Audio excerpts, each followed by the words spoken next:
नमस्कार दोस्तों, मैं अतुल और आप देख रहे हैं अपना YouTube चैनल सरसून। आज हम मुलाकात करने जा रहे हैं लखनऊ की ऐसी शख्सियत जिसने लखनऊ में ही डंका नहीं बजाया, डंका बजाया पूरे नॉर्थ इंडिया में। हर जगह एक ही चीज़ की धूम रहती थी कि मुझे यहाँ एजुकेशन लेनी है, मुझे यहाँ पढ़ना है। और अगर आप इनके बारे में जानना चाहेंगे, देखना चाहेंगे, सुनना चाहेंगे तो आपको डिफरेंट डिफरेंट न्यूज़पेपर में बहुत तरीके से आपको चीज़ें दिखाई देंगी। मतलब एक ऐसे व्यक्ति जिन्होंने शिक्षा के स्तर को इतना ऊंचा उठाया कि आदमी मिलने के लिए आतुर हो गया। और मिलने में भी जब लगा कि चेहरे से तो थोड़े रोबीले दिखाई देते हैं, पर अगर आप मिलने की बात करेंगे तो मतलब कहीं से आपको पता ही नहीं चलेगा कि मतलब इतने मिलनसार व्यक्ति हैं। इतने मतलब हृदय को अगर आप देखेंगे तो इतना विशाल हृदय है कि जिसके बारे में हम और आप सोच नहीं सकते हैं। एजुकेशन पद्धति के बारे में बात करेंगे तो एकदम मुखर, मतलब आपसे उस तरीके की बात करेंगे जैसे लगेगा कि मतलब एजुकेशन सिस्टम के करता धरता और एजुकेशन सिस्टम को अगर नया रूप देने की कोशिश की जाए तो इनकी भूमिका बहुत ही सराहनीय रहेगी या बहुत अग्रणी रहेगी। जी हाँ, हम आज आपसे मिलाने जा रहे हैं ऐसी शख्सियत को जिन्होंने अपने बहुत बड़े प्रयास से छोटे छोटे प्रयासों को बहुत बड़ा करते हुए आज अपने इंस्टीट्यूट को इतनी ऊंचाइयों पर पहुंचा दिया कि आज सिर्फ मतलब यूपी में ही नहीं, देश के बाहर मतलब देश मतलब यूपी की स्टेट से बाहर, मतलब तमिलनाडु ले लीजिए, एमपी ले लीजिए, राजस्थान ले लीजिए, बंगाल ले लीजिए, हर आदमी आज वहाँ पे इनकी फ्रेंचाइजी, इनकी इंस्टीट्यूट के बारे में खोलना चाहता है, इंस्टीट्यूट को वहाँ पे प्रमोट करना चाहता है। तो ये हैं बालाजी कोचिंग के अध्यक्ष और फाउंडर डायरेक्टर अजय दुबे जी, जो आज हमें बताएंगे कि बालाजी की नींव कैसे रखी, बालाजी कैसे इतना बड़ा हुआ, बालाजी की सर की दूरदर्शिता कैसी थी कि बालाजी को धीमे धीमे स्टेप को लेते हुए 10 सालों में बालाजी को ये मतलब हाई तक ले गए। और बालाजी आज मतलब जिस मुकाम पे है उस मुकाम को लोगों को छूना क्या, पाने में भी बहुत टाइम लगता है और मतलब पहुंचने की तो बात ही छोड़ दीजिए आप। सर तो पहले आपका बहुत बहुत शुक्रिया समय देने के लिए। नमस्कार। आपको बहुत बहुत धन्यवाद है, आपने अवसर दिया। और बालाजी कोचिंग इंस्टीट्यूट के बारे में अगर हम कहेंगे तो ये सफलता हमारी नहीं है, हमारे विद्यार्थियों की सफलता है। और मैं बार बार कहता हूँ कि बालाजी इंस्टीट्यूट को शिखर तक ले जाने में और कामयाब बनाने में हमारा छात्र ही जो है पूरी भूमिका निभा रहा है जी।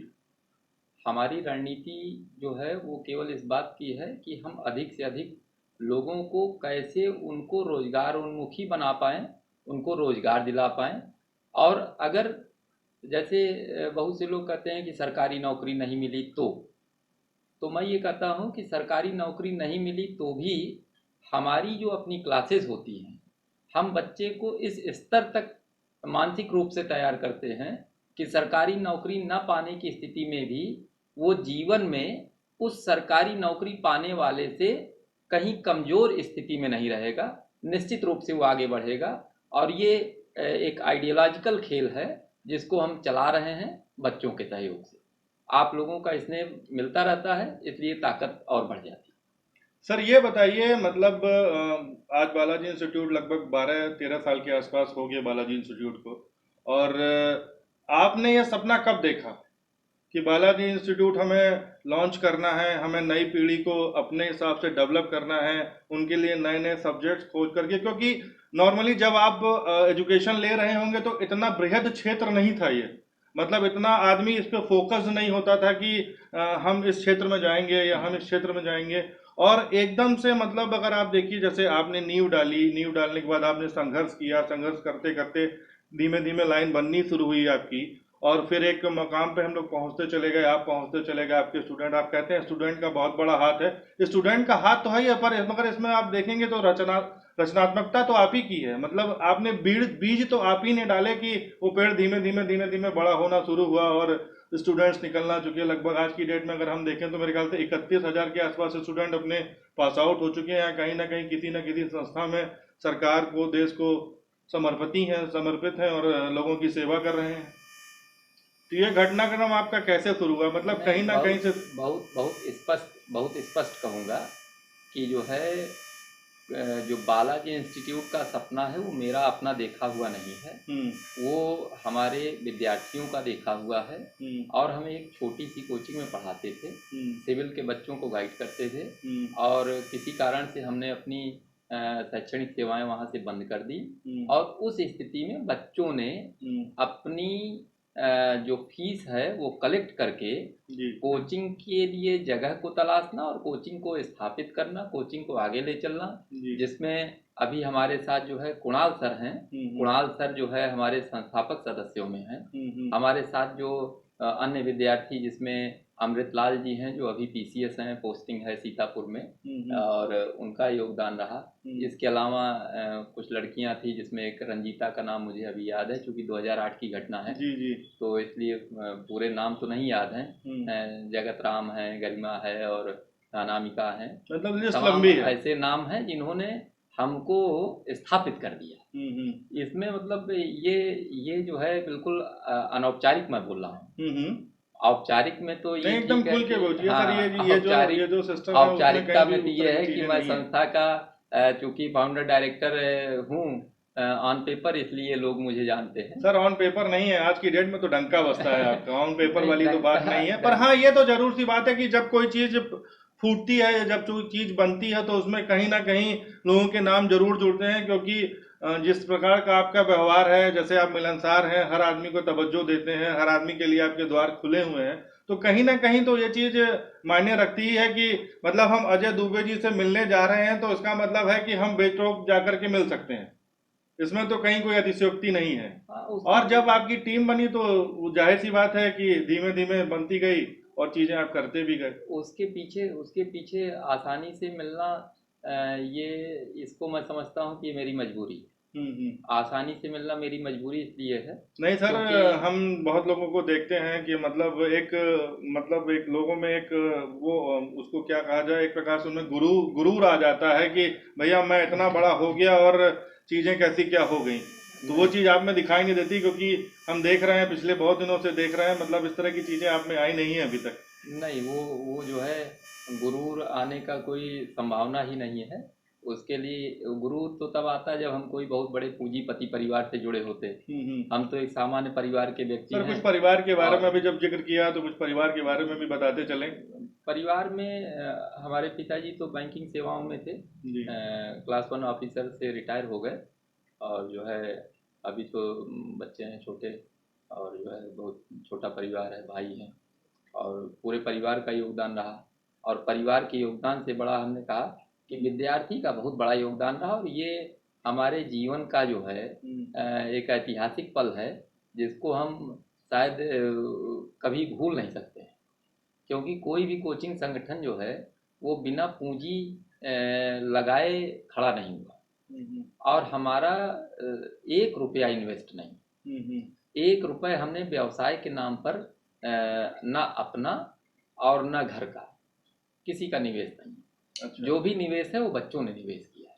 ये तो बहुत अच्छी बात है। और ये एकदम चाहे इसको लोग काल्पनिक समझ सकते हैं, लेकिन हमारे साथ तो कुणाल सर अभी भी जुड़े हुए हैं, और जो है पूरी ताकत से जुड़े हुए हैं। अभी उत्तर प्रदेश में 200 शाखाओं का जो नेटवर्क खड़ा हो रहा है उसमें बड़ी भूमिका है। अभी बीच में हमारे साथ अवनीश मिश्रा सर जुड़ गए, और अभी वो रेलवे में अपनी सेवाएं दे रहे हैं। लेकिन फिर भी हमको मतलब चाहे कहें कि अपेक्षित था या अनापेक्षित रूप से। सर वैसे भी अगर देखेंगे तो 31,000 लोगों का तो परिवार एक प्रकार से आपसे अगर देखेंगे तो जुड़ा ही हुआ है, कहीं ना कहीं कोई दरोगा के रूप में जुड़ा हुआ है, कोई पीसीएस है, कोई कहीं है, तो वही है। और जिस हिसाब से आपका व्यवहार है उस हिसाब से तो मतलब कोई छोड़ के आपको जा ही नहीं सकता है। बिल्कुल, विद्यार्थी हमसे बहुत ज्यादा जुड़ा हुआ है। इतना ज्यादा जुड़ा हुआ है कि आप ये समझिए कि मैं विद्यार्थी को अगर मैं बोल दूं, और जो पीसीएस है या जो कहीं मेजर हो चुका है या कहीं बैंक में पीओ है, लोग मिलने आते हैं हमसे कभी कभी, तो मैं मिलता हूं तो अगर कुर्सी नहीं भी खाली है तो हमने कह दिया जमीन में बैठ, यहीं बैठ जाओ यार जमीन पे, तो जमीन पर बड़े सहर्ष भाव से बैठेगा। और यही विद्यार्थी का ये जो लगाव है यही हमें ताकत देता है। ये जो कोरोना काल चल रहा है, पिछले 7 महीनों से कोचिंग संगठन बंद हैं, सारे कोचिंग संगठन वाले हाँफ रहे हैं, और हम जो है एकदम मस्ती से एंजॉय कर रहे हैं कोरोना काल को, तो उसमें उसमें केवल उस विद्यार्थी की वो जो हमको लेकर जो उसकी निष्ठा है, जो उसका समर्पण है, लगाव है, वही हमको ताकत दे रहा है। अच्छा, वही ताकत दे रहा है। आपने कोरोना काल का जिक्र किया सर, जैसे आप नेटवर्क बढ़ा रहे हैं, लगभग आपने कहा कि हम यूपी में लगभग 200 सेंटर्स 200 खोलने साल। के प्लान आउट कर रहे हैं। मतलब अगर आप देखा जाए तो कोरोना काल से पहले, जो कोरोना काल है उससे पहले का मतलब किस हिसाब से आप उसको फीचर्ड कर रहे थे, किस हिसाब से आप सोच रहे थे? अब कोरोना काल ने लगभग एजुकेशन सिस्टम को क्या लगभग लगभग आर्थिक स्थिति को भी बहुत ज्यादा ध्वस्त कर दिया है। और कोचिंग इंस्टीट्यूट की अगर आप बात करें तो कोचिंग इंस्टीट्यूट कहीं ना कहीं बहुत ज्यादा मेजर डैमेज है इस सिस्टम में। तो एक तो एजुकेशन का इतना बड़ा सिरमौर संस्थान, और दूसरी चीज अगर आप देखिए कि मतलब हमेशा कुछ ना कुछ क्लासेस चलती रहती हैं, चाहे वो सिविल से रिलेटेड हो, चाहे वो दरोगा की भर्ती से रिलेटेड हो। तो उस चीज को, जैसे पहले का तो सिनेरियो बड़ा अच्छा था कि मतलब आपके यहाँ क्लासेस चलती थी, लाइफ टाइम क्लासेस चलती थी, डिफरेंट डिफरेंट पैकेजेस चलते थे। उस सिनेरियो को और इस सिनेरियो को फिर आप कैसे जस्टिफाई करेंगे? और आने वाला फ्यूचर कोरोना काल के बाद का है, कोरोना में जो अब स्टार्ट होने जा रहा है वो कैसा डेवलप होगा? नहीं, कोरोना कोरोना जो है, कोरोना से बाजार की जो स्थिति है कोचिंग इंस्टीट्यूशन को लेकर, जी, खास तौर से जो प्रतियोगी परीक्षाओं की तैयारी कराने वाले कोचिंग आप तो इंस्टीट्यूशन, एकदम मेजर संस्थान है उसके। हाँ, तो जो कोरोना काल आया तो कोरोना काल ने जो ऐसे इंस्टीट्यूट थे जिनका लक्ष्य जो है वो छात्र हित नहीं था, जिनका लक्ष्य जो है जीविकोपार्जन था, ऐसे लोग अब बाजार में नहीं बचेंगे।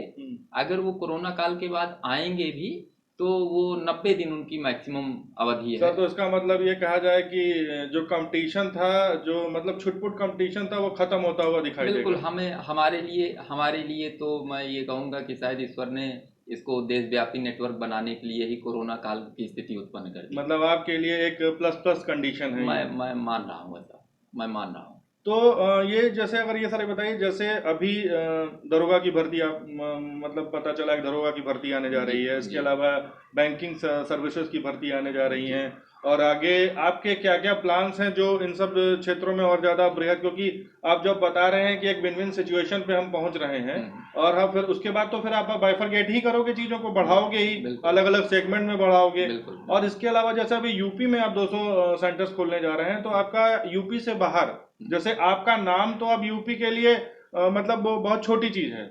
छोटी चीज से मतलब कि यूपी का हर बंदा के कान में बालाजी बालाजी घूमता है, और बहुत हद तक मतलब अजय दुबे जी को भी लोग जानते हैं। तो इन फ्यूचर जैसे जहाँ पे इस तरीके का नेटवर्क नहीं है, जैसे साउथ हो गया है, इसके अलावा जैसे बहुत जगह ऐसी है, बंगाल हो गया है, वहां पे आपकी क्या प्लानिंग चल रही है? प्लानिंग अभी हमारी 31 मार्च 2021 तक के लिए है कि 31 मार्च 2021 तक हर हालत में यूपी में 200 शाखाएं, और अगले एक साल में पूरे भारत के हर जिले में हमारी उपस्थिति दर्ज हो, इस पर हम कंसंट्रेट हैं एकदम, पहली बात। दूसरा ये है कि अभी हमने जो है, चूँकि जो हमारा कोचिंग इंस्टीट्यूट का जो सेगमेंट है, जिस जिस फील्ड के बच्चों को, जिस क्षेत्र के बच्चों को हम हैंडल करते हैं, उनके साथ एक बड़ी समस्या ये है कि वो फीस कंसंट्रेटिव माइंडसेट से बैठे होते हैं। फीस कम है तो वो कोचिंग से जुड़ते हैं, फीस ज़्यादा है तो वो थोड़ा सा निराशा का भाव आता है। निगलेक्ट होते हैं तो उस स्थिति के लिए हमने अभी जो है वो 100% सफलता की गारंटी के साथ, और अगर सफलता नहीं दिला पाते हैं तो हम उस बच्चे से कोई फीस भी नहीं ले रहे हैं। अच्छा, ये हाँ, एक आपने नया ट्रेड इस बिल्कुल कोरोना काल में बिल्कुल। इजाद किया है। हाँ, अगर जो है बच्चा पढ़ता है तो हमसे पढ़ेगा, हम पढ़ाएंगे, जब उसको नौकरी मिल जाएगी तब हम उससे अपनी फीस ले रहे हैं, और वो भी एक साथ नहीं, 12 महीनों की किस्तों में लेंगे। जी। तो उससे क्या होगा कि जो बच्चे का जो है पेइंग कैपेसिटी नहीं है। तो सर, इससे तो बेहतर ये होगा ना, ये तो बहुत बड़ा आपने एक एजुकेशन में क्रांति वाला सिचुएशन पैदा कर रहे हैं आप इस हिसाब से, क्योंकि इसके बारे में मेरे को तो नहीं लगता कि कोई सोचता रहा होगा नहीं, इस पे। ये पूरे देश में कोई भी संगठन अभी ऐसा नहीं नहीं कर सोचता रहा है, है। बिल्कुल। और और इससे तो आपके पास फिर ये एक बहुत बड़ा होगा, जो निर्धन बच्चा है जिसके पास कैपेसिटी नहीं है, बिल्कुल वो आपसे जुड़ेगा। बिल्कुल पहले बिल्कुल। भी आप इन सब चीजों के लिए अग्रेसिव माइंड से काम तो करते रहे, पर अगर ये स्कीम आपकी अगर आती है, और मेरे ख्याल से फिर ये होगा कि ये स्कीम सिर्फ और सिर्फ एक्सक्लूसिव आपकी ही होगी। हाँ, आप मतलब जैसे एक है ना कि हमने इसको पहले भी किया, 250 लड़कों को हर साल हम पढ़ाते रहे, हाँ वो तो मुझे पता एकदम है। निःशुल्क पढ़ाते रहे। और बाकायदे हम न्यूज़पेपर में सूचना देकर भी बच्चों को सूचित करते रहे इस चीज़ के लिए। लेकिन अब क्या है कि अब हमने जो है अपने ओन सेंटर पे ये स्कीम लॉन्च की है कि पहले तैयारी करें, नौकरी पाएं और तब अपनी फीस का भुगतान करें। और इस पे जो है, इस पे मेरा जो अनुमान है कि जैसे अभी दरोगा भर्ती परीक्षा होने वाली है, तो दरोगा भर्ती का विज्ञापन अक्टूबर, नवंबर, दिसंबर, जनवरी, मैक्सिमम 2-3 महीनों में, 4 महीनों में आएगा। तो उस पर क्या है कि 9,000 के लगभग दरोगा की भर्तियां हैं, जिस पे हमारा जो प्राइम टारगेट है कि हम 3 से 4,000 लड़का अपने इंस्टीट्यूट का सेलेक्ट कराएं। और ये मैं करा लूँगा, ये मुझे पता है, मैंने पूर्व में भी कराया, अब फिर से उस पर प्रयास जारी। तो इसका मतलब ये है कि ये एजुकेशन भी आप ही देंगे? नहीं, मैं तो क्लास लेता हूँ। नहीं नहीं, वही वही कर मतलब आप जैसे आप ही इसका इसका जो मतलब सर्वे सर्वा और सारी चीजें आप पे ही डिपेंड है। बिल्कुल, मैं क्योंकि आपका आपका जो एक एजुकेशन क्लास है वो एक डिफर है। बिल्कुल बच्चा वो अपने आप जुड़ता हुआ प्रतीत होता है आपसे। बिल्कुल उसके पीछे ये है कि चूंकि हम पूर्व में जब पढ़ाते रहे, तो बच्चा हमसे, जैसे हम बीच में छोड़ भी दिए, क्लास से बाहर भी आ गए, तो हमसे बहुत से बच्चों ने कहा कि सर आप 15 दिन में 15 मिनट के लिए ही आ जाया करिए क्लास में। तो ये चीज़ हमें मोटिवेट कर रही थी और व्यस्तताओं के कारण नहीं हो पा रहा था। अभी हमने जो है कुछ पैटर्न चेंज किया है और इस प्लान पे जो हमारा श्योर सिलेक्शन प्लान है, आफ्टर सिलेक्शन फी का जो प्लान है, उस पे जो है हम खुद क्लास में हैं, लगातार बच्चे के साथ हैं, लाइब्रेरी है, लैब है और अजय दुबे खुद भी है उस क्लास में।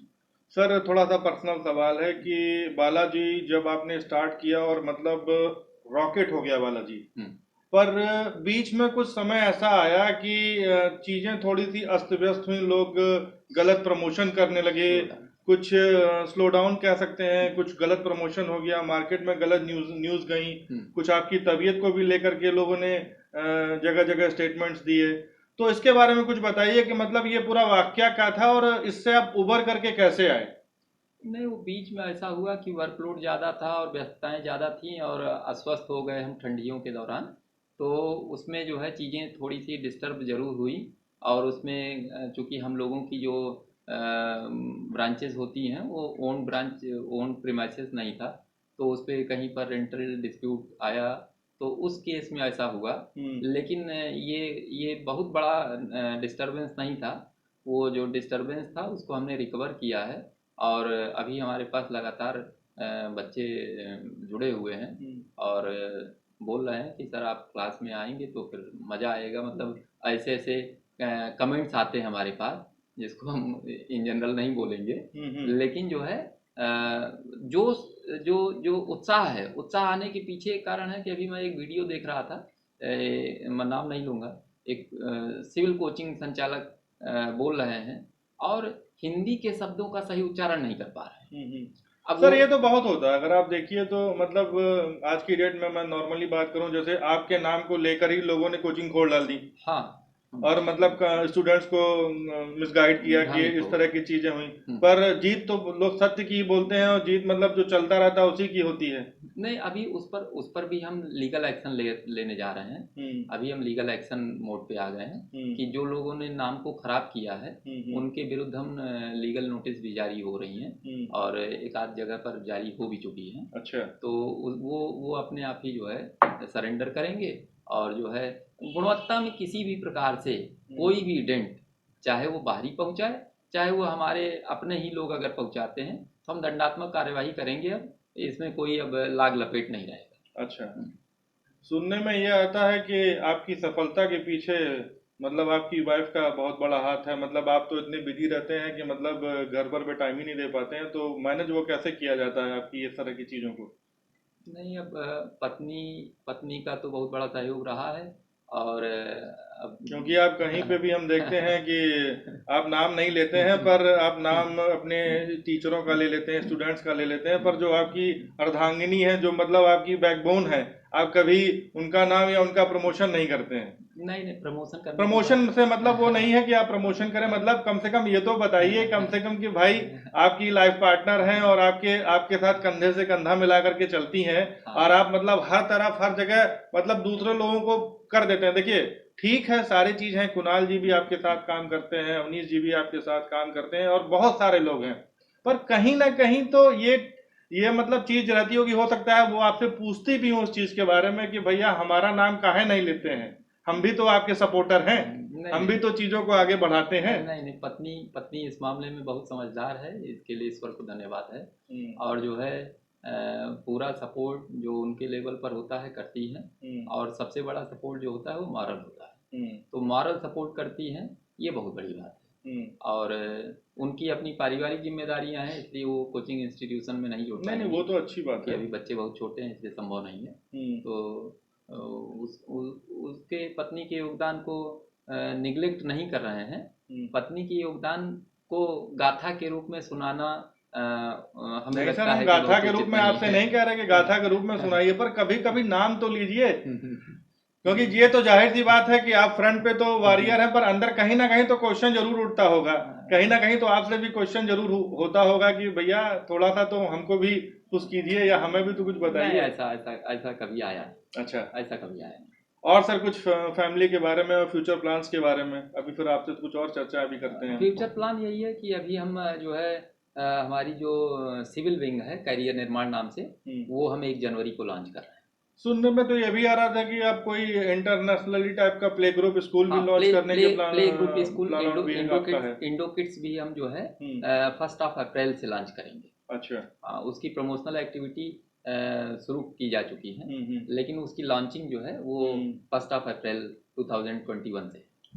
एक न्यूज़ सर ये भी आती रहती है बीच बीच में कि आप जो हैं बहुत जल्द राजनीतिक गलियारे के बहुत बड़े शख्सियत होने जा रहे हैं, कुछ या कुछ नहीं नहीं नहीं, इस तरह की अभी चीजें अभी भी आप मतलब कि राजनीतिक गलियारे में आप जाना चाहते हैं, आप पहुंचने वाले हैं या आपके प्रयास चल रहे हैं इस तरीके अभी पे? अभी राजनीतिक विषय पर हम लोग बात ना करें तो ज़्यादा बेहतर होगा। नहीं नहीं, हम सर राजनीतिक विषय पे बात नहीं कर रहे हैं, मतलब ये जो हम चीजें सुन रहे हैं हम उससे आपको शेयर करके आपसे ये क्लियरिटी लेना चाहते हैं कि मतलब क्या इस तरह बिल्कुल की कि आपकी इन फ्यूचर कुछ प्लानिंग है? बिल्कुल, इसमें इसमें कोई दो राय नहीं, हमारा ड्रीम प्रोजेक्ट है।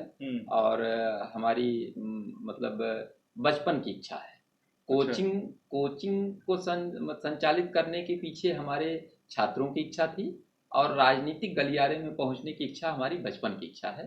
इसलिए मैं ईश्वर से प्रार्थना करता हूं कि अवसर जरूर मिले। कोरोना काल चल रहा है सर, और कोरोना काल में आप डेली न्यूज़पेपर पढ़ते हैं, डेली अगर आप देख रहे हैं, टेलीविजन भी देखते हैं, तो कोरोना काल आपको क्या लगता है कि इन फ्यूचर कैसा होने वाला है? और राजनीति इस पे बहुत ज़्यादा हो रही है, सरकार से आपकी क्या अपेक्षाएं हैं, इस पे सरकार कैसा काम कर रही है, इसके बारे में आपसे व्यू चाहेंगे। सरकार के जो प्रयास हैं कोरोना को नियंत्रित करने के लिए, वो प्रयास अच्छे हैं, लेकिन प्रयास पूरी तरह से सफल नहीं हो पाए, इसलिए सरकार को इस पर रिव्यू करना होगा। जैसे जैसे कि कोविड में संक्रमण बहुत तेजी से बढ़ रहा है, सबको पता है। हाँ, अभी लगभग अभी 90,000, 85,000, 80,000 डेली कल का आंकड़ा जो था पूरे प्रतिदिन का इंडिया है, का लगभग 96,000 के आसपास 96,000 के आसपास है। तो इस पे रिव्यू करना होगा। और मैं तो ये कहूँगा कि सरकार रिव्यू करती रहेगी, लेकिन आम जनता को भी बहुत संभल के चलना है, क्योंकि ये पूरी जिम्मेदारी केवल सरकार की नहीं। तो आम जनता भी इस पर अवेयर रहे, मास्क को लगाती रहे और सैनिटाइज करती रहे, अपने आप को भीड़ भाड़ से थोड़ा बचाए, जब ज़रूरत हो तभी बाजार में जाए। अनावश्यक जो है एक बार नमक लेने गए और एक बार जो है कॉलगेट लेने गए, ऐसा ना करें, बचें सब लोग। सर ये तो कोरोना काल है और राजनीति बहुत ज़्यादा हो रही है इस पे, और अगर आप देखेंगे तो आने वाले समय में जो ऐसा प्रतीत हो रहा है, आने वाले समय में मतलब कि कोरोना से संख्या बहुत ज़्यादा बढ़ने जा रही है। तो जो प्लानिंग आपने अपने एजुकेशन पे की हुई है, वो क्या आपको सफल होती हुई दिखाई दे रही है? नहीं, 100% सफल है। क्योंकि 100% कोरोना सफल है। जितना बढ़ेगा उतना उतना फिर हमको पीछे ढकेलेगा वो। नहीं, वो जो है वो जीडीपी पर असर डाल सकता है, वो जो है आर्थिक गतिविधियों को सीमित कर सकता है, लेकिन सरकारी नौकरी पाने की जो इच्छा है भारत के युवाओं में, वो कहीं से भी कम नहीं होने वाली है, क्योंकि सरकारी नौकरी जो है वो 100% गारंटीड है कि आपके जीवन में अपलिफ्ट ही होगा, डिक्रीज बहुत रेयर केस में होगा। वो भी तब होगा जबकि आप गलत कर रहे हों कुछ। सामान्य स्थितियों में सरकारी नौकरी पाने के बाद आप पीछे नहीं देखते हैं, आप आगे जाते हैं। ये बात ठीक है कि तेजी से जा रहे हैं कि धीरे धीरे जा रहे हैं, लेकिन बढ़ना आगे ही है। तो सरकारी नौकरी भारत के जो युवा हैं उनको उनका एक सपना होता है, और उस सपने को पूरा करने में हम पूरा योगदान करेंगे। सर एक थोड़ा सा जातिवादी क्वेश्चन है। आप तो ब्राह्मण हैं और आज की डेट में लोग ये बताते हैं कि सरकार जो है ब्राह्मण विरोधी हो गई है, या मतलब कुछ इस तरीके की गलियारों में चर्चा चलती है कि आजकल ब्राह्मण सपोर्टिव सरकार नहीं है। तो आप, मैं ये नहीं जानना चाहता कि मतलब कि सरकार कैसा काम कर रही है, कि आपका उस पर नजरिया क्या है। मेरा क्वेश्चन ये है कि क्या अखिलेश जी की सरकार बेहतर थी, क्या योगी जी की सरकार बेहतर है? इस पे मैं आपसे कुछ जवाब जानना चाहता हूँ। नहीं, क्योंकि आप शिक्षा से जुड़े हुए शख्स हैं और आप अपनी दखल रखते हैं इन सब चीजों पे, तो मैं इस पे थोड़ा सा आपसे व्यू जानना चाहता हूँ। अगर एक लाइन की बात करें तो योगी जी की सरकार और अखिलेश जी की सरकार, अखिलेश जी की सरकार जो है रोजगार उन्मुखी थी। अच्छा। अखिलेश जी की सरकार बाजार में सामान्य व्यवहार रखती थी।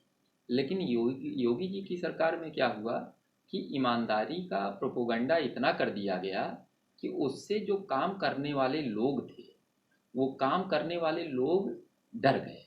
और जब काम करता है कोई व्यक्ति तो गलती भी होने की संभावना उसमें बनी रहती है। तो हर गलती पर अगर पनिश किया जाएगा तो वो सरकार कहीं ना कहीं फेल करती है, क्योंकि अकेले अकेले प्रदेश का मुखिया प्रदेश को नहीं चलाता है, उसके लिए शासन के साथ प्रशासन जुड़ा है। दोनों जुड़ा तो हुआ है। प्रशासन को काम करने की छूट देनी पड़ेगी और उन पर भरोसा जताना पड़ेगा। और ठीक प्रशासन ही नहीं, उसी तरह से व्यापारियों पर भरोसा जताना होगा, उसी तरह से सरकार के जो अन्य छोटे वर्ग के कर्मचारी और अधिकारी उन पर भी भरोसा जताना होगा। अगर ये विश्वास नहीं स्थापित हो पाया तो निश्चित रूप से सरकार असफल हो जाएगी, जिसका परिणाम 2022 के चुनाव में दिखेगा। सर जैसे आपने व्यापारियों की बात की, व्यापारियों की तो सर हालत बहुत ही ज़्यादा खराब है आज की डेट में जाया जाए। और जिस हिसाब से आप देख रहे हैं, जिसमें मध्यम वर्गीय परिवार है, क्योंकि आप भी कहीं ना कहीं मध्यम वर्गीय परिवार से आप ताल्लुक रखते हैं, तो मध्यम वर्गीय परिवार की तो हालत मतलब आज की डेट में वो है कि उसके बारे में मतलब सोच के भी थोड़ा डर लगता है कि इन फ्यूचर क्या होगा या क्या किस तरह की चीज़ें हो रही हैं। तो उस पर कुछ ऐसा ऐसा सकारात्मक आपसे पहल चाहिए कि लोग आपकी बातों को सुने और एक अच्छा मैसेज आए, और मतलब कि फिर इस तरह की चीज़ों को हम कैसे दूर करें।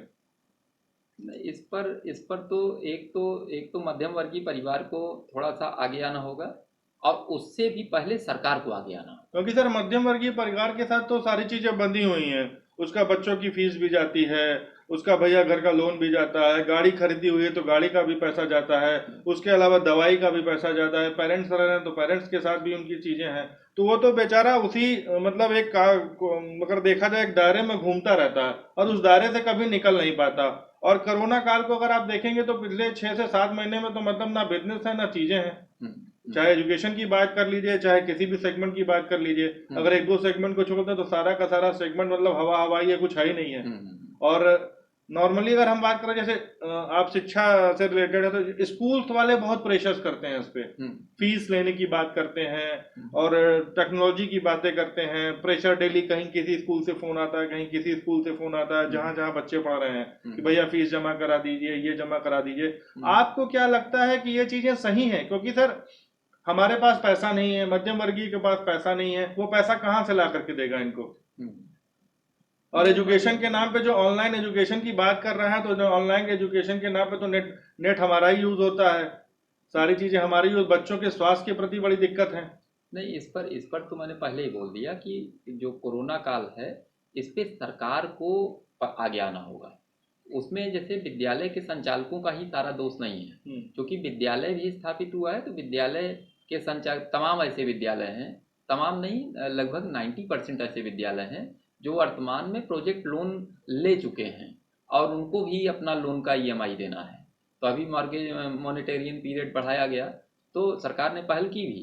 और गार्जियन से भी ये कहूँगा कि जो है वो भी जो है अगर संभव है तो फीस पार्ट में जमा करता रहे। और दूसरी बात कि विद्यालय से भी कहूँगा कि वो जहाँ तक संभव हो गार्जियन को अनावश्यक दबाव न डालें एडवांस फीस के मामले को रोकना पड़ेगा। जैसे कुछ बड़े जो इस विद्यालय के फील्ड में जो बड़े नाम हैं, उनको भी इस पर सोचना पड़ेगा। तो ये कोरोना काल है, अब संकट सबके लिए, इस पे बहुत ज़्यादा चर्चा करना और उसका निदान ढूंढ पाना अभी वर्तमान में बहुत संभव नहीं है। सरकार प्रयास कर रही है, सरकार को कुछ और प्रयास करने होंगे, लेकिन व्यवहारिक प्रयास करे। सरकार अभी कुछ अव्यवहारिक दिखाई पड़ रही है, तो व्यवहारिक प्रयास जब करेगी तब काम बनेगा। जैसे केवल एक राजनीति, देश की राजनीति केवल एक राफेल से नहीं चलेगी। देश की राजनीति में राफेल का रोल है, लेकिन उससे कहीं ज़्यादा बड़ा रोल अर्थव्यवस्था का है। अच्छा, राम मंदिर के बारे में क्या कहेंगे आप? नहीं, राम मंदिर तो बना है, माननीय सर्वोच्च न्यायालय का निर्णय है और सारी जनता ने स्वीकार किया, हिंदू मुस्लिम सब ने सहर्ष स्वीकार किया है। सर, कुछ दो शब्द हमारे सरसून के दर्शकों के लिए, और कुछ कोरोना काल पे अगर आप कुछ ज़्यादा सजेशन दे सकें लोगों को। अभी सर्च सून पर तो केवल जो है, जो लोग दर्शक देख रहे हैं उनको ये कहूँगा कि कोरोना काल है, बिल्कुल संयमित रहिए, अपने आप को सुरक्षित रखिए और आर्थिक तनाव यदि है तो उससे बहुत ज़्यादा परेशान होने की ज़रूरत नहीं है। सारे तनाव समय रहते दूर हो जाएंगे और अपनी ईमानदारी, मेहनत पर भरोसा करिए, ईश्वर आपके साथ है, सब कुछ अच्छा हो जाएगा। और जो अभी लॉकडाउन चल रहा है, लॉकडाउन भी लगभग अनलॉक किया जा चुका है। कोचिंग इंस्टीट्यूशन, जैसे हम लोगों जैसे कोचिंग इंस्टीट्यूशन हैं, तो ये उच्च शिक्षा में आते हैं, जो कि अनलॉक किए जा चुके हैं। तो ये बात मैंने इसलिए बोली, बहुत से कोचिंग संचालकों को इस बात की समझ नहीं थी, जैसा कि मैं पूर्व में वीडियो देख रहा था। तो इसलिए जो है मैं ये कहूँगा कि कोचिंग इंस्टीट्यूशन अनलॉक हो चुके हैं, अनावश्यक का सरकार के विरुद्ध कोई उपद्रव करने की आवश्यकता नहीं। धन्यवाद। ये थे आज अपने साथ मतलब एजुकेशन के क्षेत्र के मतलब करता धरता और मतलब ऊंचाइयों पे ले जाने वाले, नए नए तरीकों से ऊंचाइयों पे ले जाने वाले माननीय अजय दुबे जी। आज के लिए बस इतना ही। आप देखते रहिए सरसून को लाइक करें, प्रमोट करें और ज़्यादा से ज़्यादा शेयर करें। Thank you.